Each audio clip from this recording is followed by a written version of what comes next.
Ito po ang Awit at Papuri Tagalog Mass Readings Podcast. Ngayon po ay ang magdamagang pagdiriwang para sa Pasko ng muling pagkabuhay. Kaya naman sa pakikiisa sa Simbahang Katolika sa buong mundo, itaas natin ang ating mga puso at sabay-sabay nating pakinggan at pagnilayan ang salita ng Diyos ngayong araw. Pagbasa mula sa aklat ng Henesis.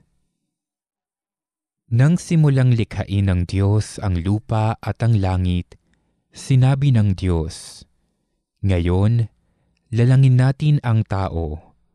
Ating gagawin siyang kalarawan natin. Siya ang mamamahala sa mga isda, mga ibon at lahat ng hayop, maging maamo o mailap, malaki o maliit."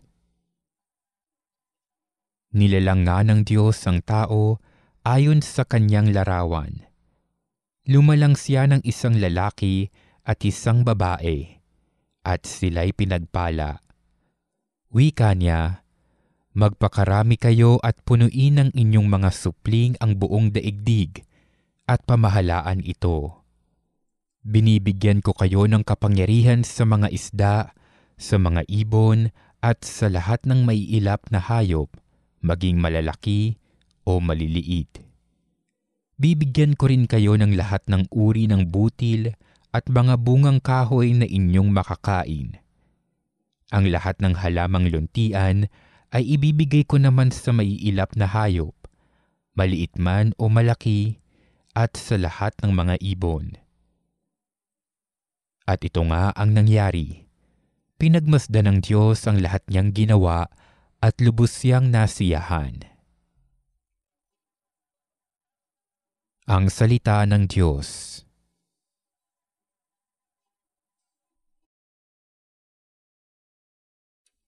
Espiritu mo'y suguin, poon, tanay yung baguhin.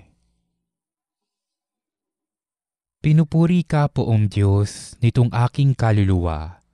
Ikaw, Panginoong Diyos ko, kay dakila mong talaga. Ang taglay mong kasuot ay dakila rit marangal pa. Nababatbat ka, Poong Diyos, ng liwanag na kay ganda.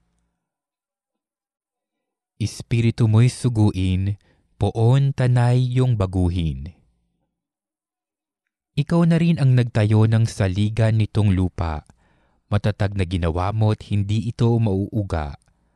Ang ibabaw ng saligay ginawa mong karagatan, at tubig din ang bumalot sa lahat ng kabundukan.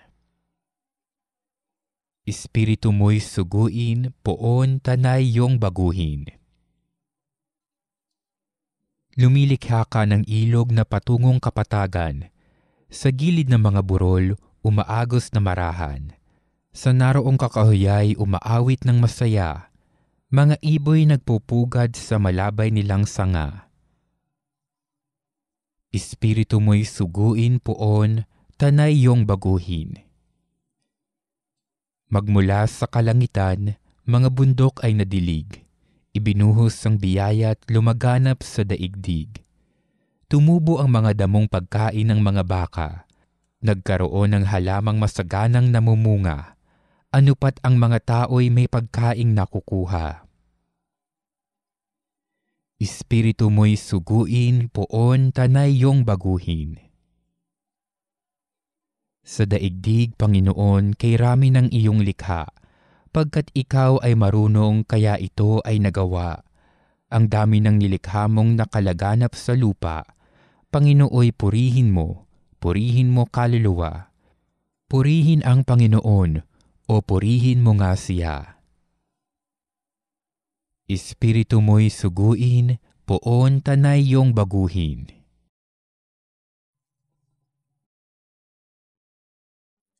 Pagbasa mula sa aklat ng Henesis. Noong mga araw na iyon, sinubok ng Diyos si Abraham. Tinawag siya ng Diyos at tumugon naman siya. Sinabi sa kanya, "Isama mo ang pinakamamahal mong anak na si Isaac at magpunta kayo sa lupain ng Moria. Umakyat kayo sa bundok na ituturo ko sa iyo, at ihandog mo siya sa akin. Pagsapit nila sa dakong itinuro ng Diyos, gumawa ng dambana si Abraham. Inayos niya sa ibabaw nito ang panggatong. Nang sasaksakin na niya ang bata, tinawag siya ng anghel ng Panginoon at mula sa langit ay sinabi, Abraham, Abraham, huwag mong patayin ang bata, huwag mo siyang saktan.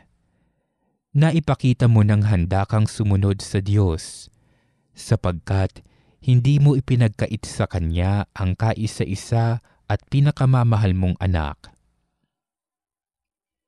Paglingon niya ay may nakita siyang isang lalaking tupa na ang mga sungay ay napasabit sa mga sanga ng kahoy. Ito ang kinuha ni Abraham at inihandog kapalit ng kanyang anak. Mula sa langit, nagsalitang muli kay Abraham ang anghel ng Panginoon. Wika nito, Akong Panginoon ang nangangako sa iyo, yamang hindi mo ipinagkait sa akin ang kaisa-isa mong anak, pagpapalain kita. Ang lahi mo'y magiging sindami ng bituin sa langit at ng buhangin sa dagat.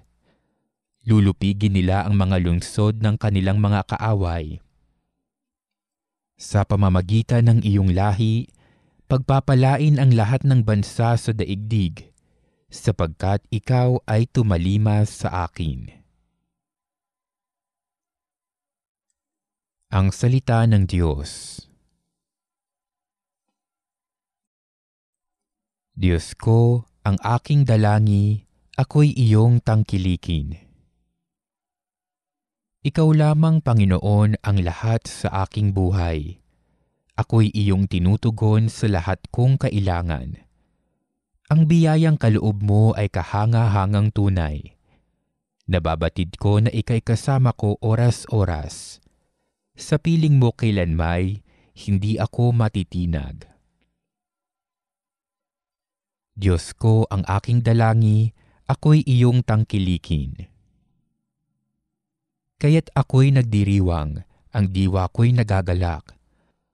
Ang lagi kong nadaramay hindi ako matitinag, pagkat di mo tutulutang ang mahal mo ay malagak, sa balon ng mga patay, upang doon ay maagnas. Diyos ko, ang aking dalangi, ako'y iyong tangkilikin. Ituturo mo ang landas na buhay ang hahantungan.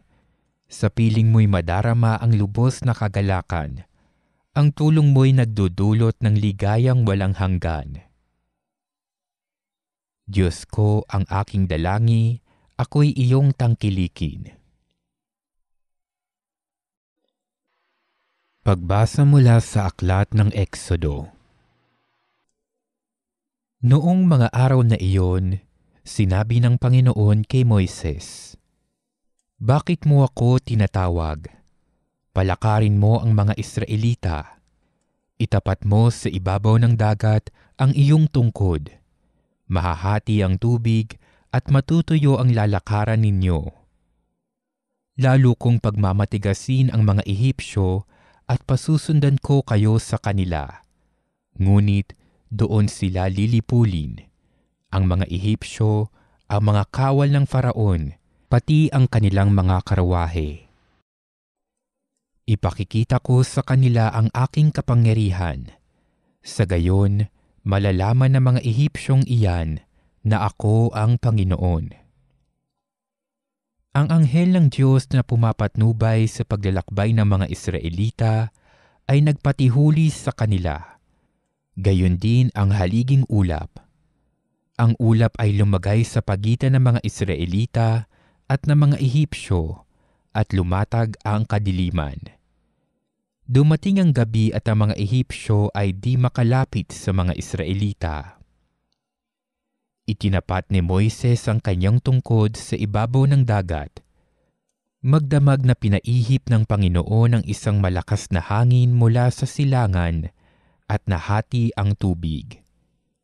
Ang mga Israelita ay bumagtas sa dagat na ang nilakaray tuyong lupa. sa pagitan ng animoy pader na tubig. Hinabol sila ng mga Ehipsyo ng mga kawal, karwahe at kabayuhan ng Faraon.